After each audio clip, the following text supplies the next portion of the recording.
I asked what series I should do next, and someone on Instagram said I should teach about bad girls in the Bible.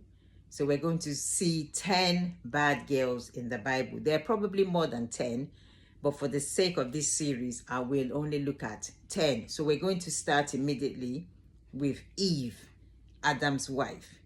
Now, people say she's a bad girl, but I do not agree.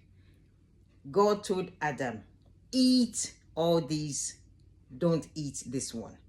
So Adam must have told Eve when he was doing a tour of the Garden of Eden with her, this is here, you can eat all of this. And she must have said, what about this one? And he said, no, God said, don't eat. So we don't know where Adam was. Eve was lonely. She was bored. She started speaking, talking to a serpent. There's a proverb, a parable that says, the devil finds work for idle hands. She got talking to the serpent. The serpent told her, eat, nothing will happen to you. And she took some, she ate. The Bible says she gave some to her husband who was with her. The silence of Adam. So why didn't Adam say, no, Eve, don't eat it? And if Eve had refused to listen, the Bible would have said, Eve refused to listen to the voice of her husband.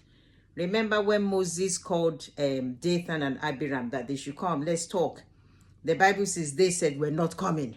So we knew that they refused to go to Moses. So Adam says nothing. He just does not say nothing. He takes some from her hand and eats. And then the punishment came. So my verdict is Eve is not a bad girl. Order. She's not a bad girl. God bless. We are looking at 10 bad girls in the Bible. So we've seen number 1, Eve. This is bad girl number 2, the woman at the well, the Samaritan woman. So I don't agree that she's a bad girl. Jesus tells her, go and call your husband. She said, I don't have a husband. Jesus said, you are right. You've had 5 husbands, and the man you're staying with now is not your husband. So because she's had 5 husbands does not automatically make her a prostitute, as some people tend to say. Why has she had 5 husbands? Maybe they died one after the other. And because of that, she was shunned by the other women in the village, because they would think there's a curse on her. That's why her husbands are dying, because that was the belief those days in the ancient Near East. So, or maybe they left her because she couldn't have a baby. There was also that belief that if you can't have a baby, then you are cursed. There is something wrong with you. You've done something wrong. That's why God is punishing you. The women will shun her. They won't want to be near somebody like that. So, and Jesus says, the man you're living with now is not your husband. We don't really know the circumstances. Is she now like a concubine to somebody because nobody wants to marry her? They're all scared. Remember Tamar, when her first husband died, her second husband died, her father-in-law, Judah, didn't want to give her his 3rd son in case he dies as well, and said, go to your father's house, let him grow, even though he intended not to give his son to Tamar. And can you blame him? So maybe no man wants to marry her. She's a concubine. Or maybe the man she's staying with is an elderly relative, an uncle, some old man. So not her husband. We don't know. So, and when she heard Jesus, she went into the village. She preached Jesus to everybody. They all followed her. So she can't be that bad to come and listen to Jesus. And they all believed. So she was the first evangelist. And if you read more into her story, because she's traditionally known as Photini, she also converted all her siblings, her family members. They all came to know Christ. So my verdict, Photini is not a bad girl. Order! She's not a bad girl. This series is not going as planned, because we're supposed to be talking about bad girls. See you in the next bad girl. Welcome back to the series 10 bad girls in the Bible. This is now bad girl number 3.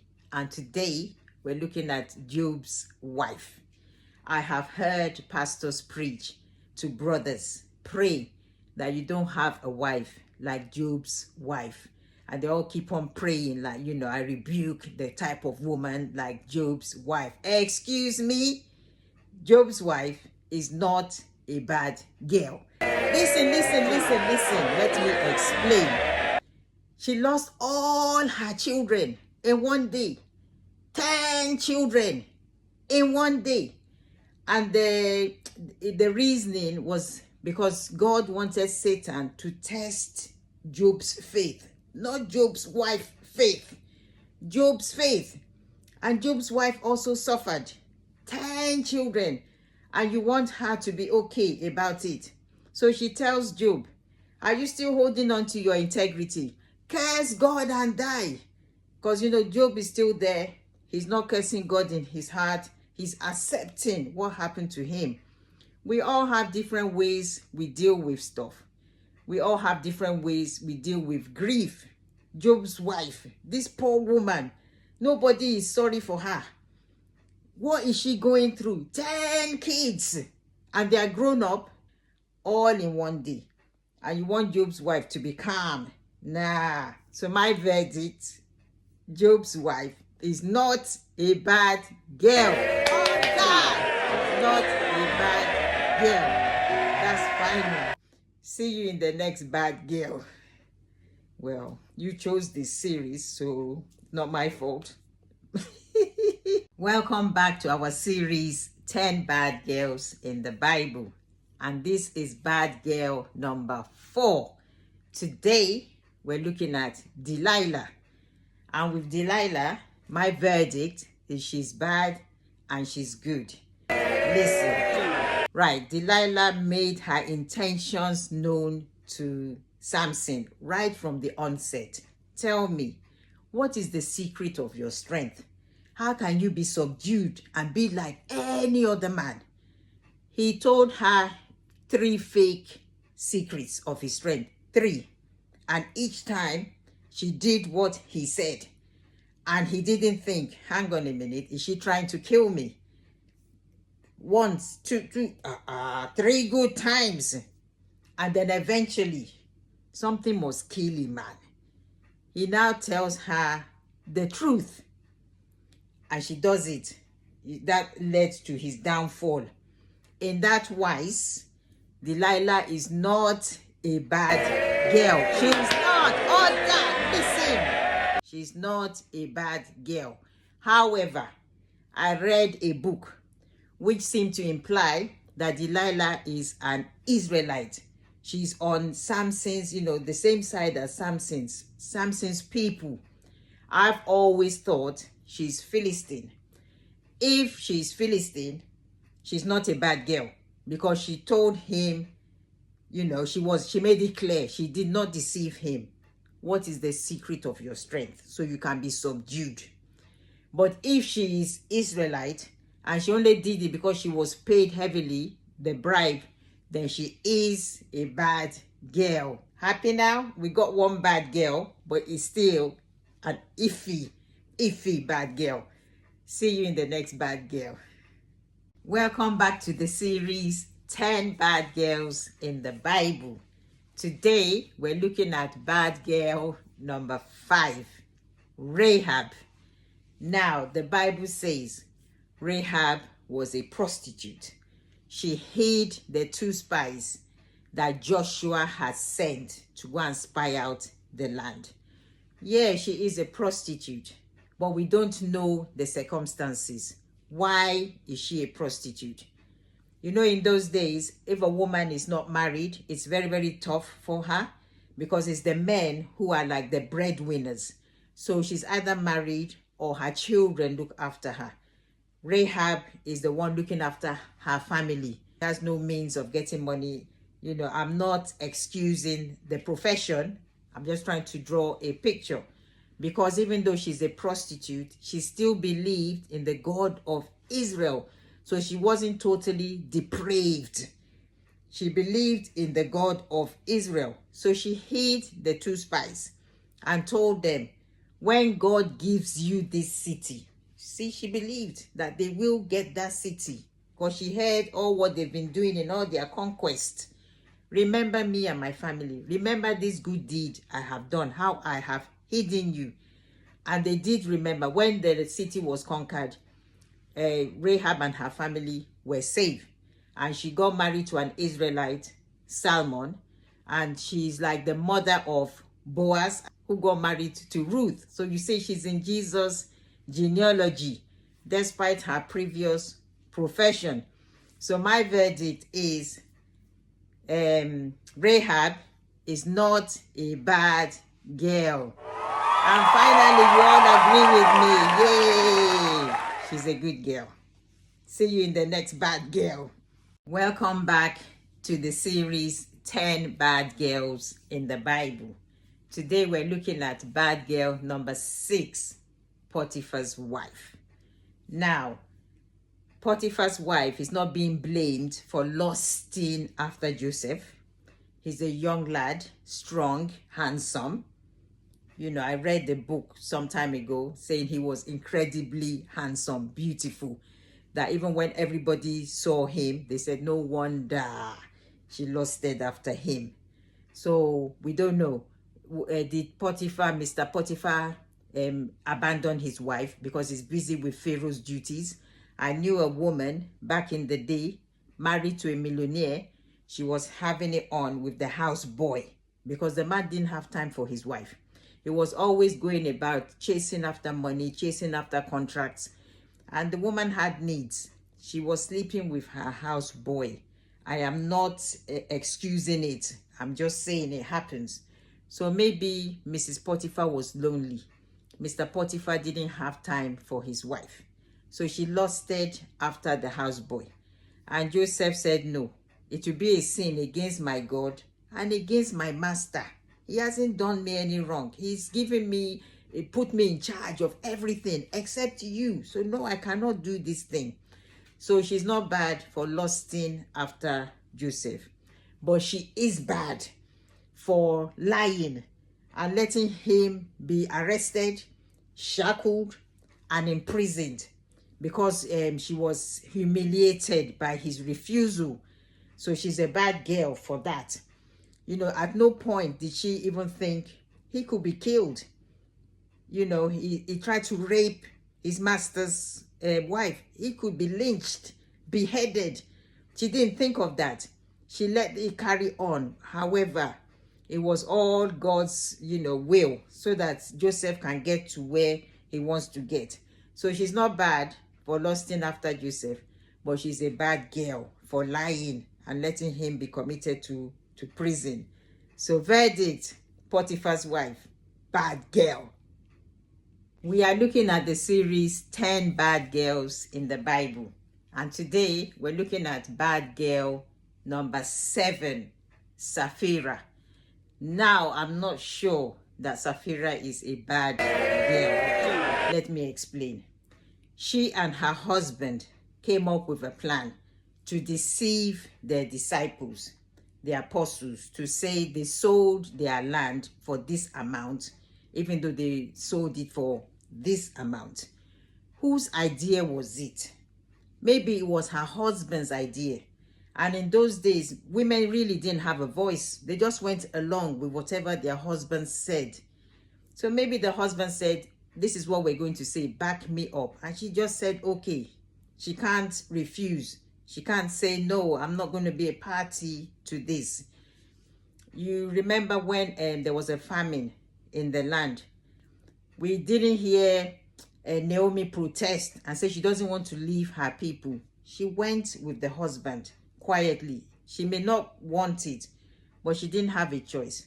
We also saw the case of Michal, David's wife.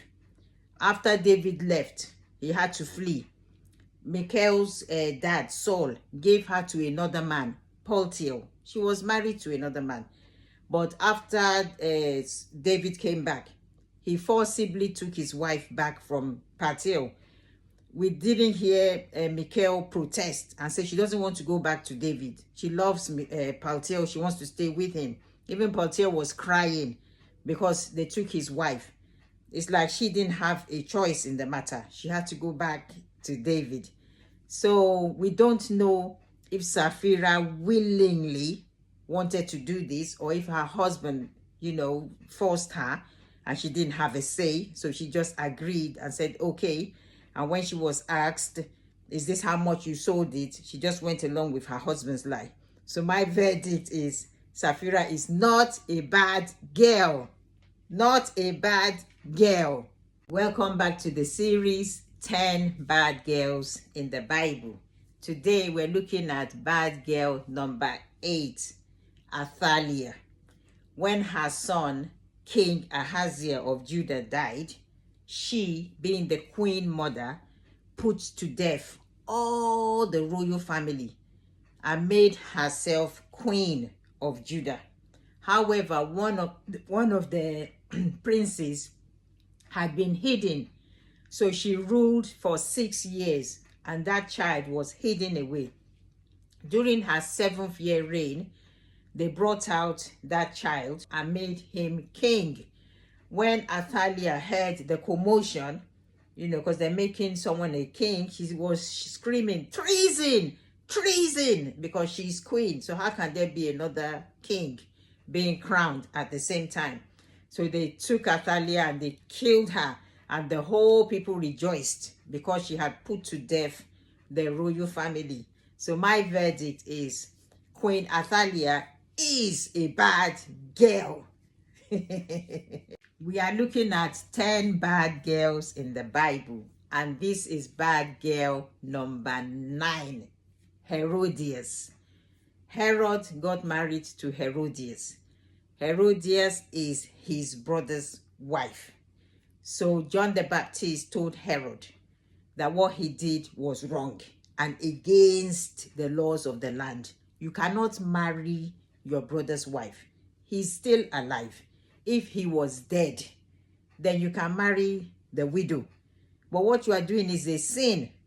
And so because of that, Herodias had her eyes on John the Baptist. And when the opportunity arose, it was King Herod's birthday. Herodias' daughter, Salome, she came to dance. And Herod was pleased with her dancing. And in the presence of all the guests, Herodias asked Salome, tell me, what do you want? Up to half my kingdom, I will give it to you. Salome ran to her mother. What should I ask? The king said, I can ask anything. Herodias saw her opportunity. Go and ask for the head of John the Baptist.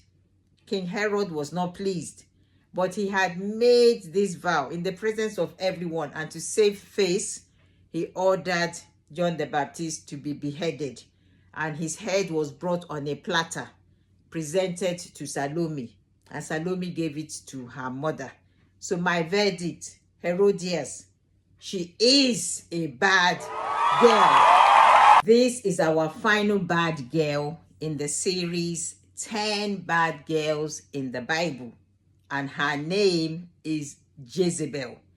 Where do we even begin to begin with Jezebel? She was the wife of King Ahab. She brought idolatry into Israel. She persecuted the prophets of God. They had to go into hiding. And when Prophet Elijah killed all the prophets of Baal, she threatened and vowed to kill Elijah. He had to run away. And apart from doing all of that, her husband desired the vineyard of a man called Naboth. Naboth said the vineyard is not for sale because it is his inheritance.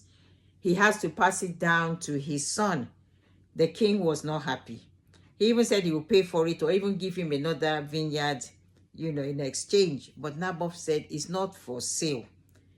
So Jezebel said, King, why are you sad? Why is your countenance down? Why have you stopped eating? And he told his wife, I want that vineyard, but he won't give it to me. She said, are you not the king? I'll get it for you. She framed Naboth, and he was stoned to death. After he died, Ahab now took that vineyard. The prophet told Ahab that what you have done is bad, and prophesied how Jezebel would die. Her body, her blood was eaten by dogs. She has no burial place. So she's our ultimate bad girl. Verdict: Jezebel is a bad girl. Thus concludes our series 10 Bad Girls in the Bible. I hope you've enjoyed it as much as I have. God bless.